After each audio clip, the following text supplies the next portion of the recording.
beredar alun, sebelumnya media sosial dipenuhi tren Polaroid bersama idol K-pop. Kini, giliran foto bergaya studio editorial keren yang menjadi sorotan.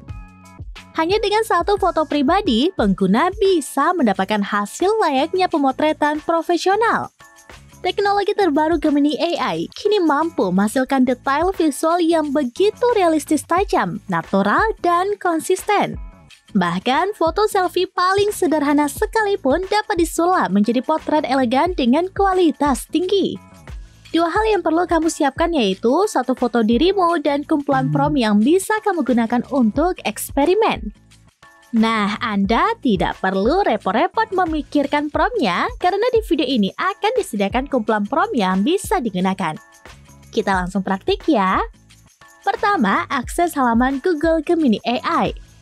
Klik tanda tambah, lalu pilih Upload Files. Pilih satu foto dirimu dan klik Open. Masukkan prompt yang diinginkan.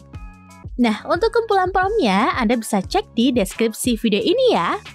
Promptnya juga bisa diubah sesuai dengan hasil foto studio yang paling Anda inginkan.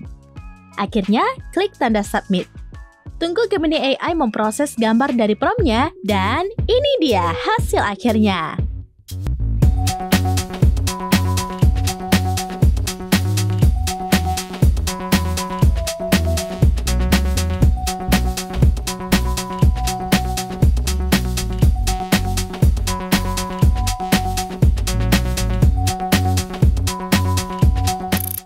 Download Tribun X sekarang, menghadirkan lokal menjadi Indonesia.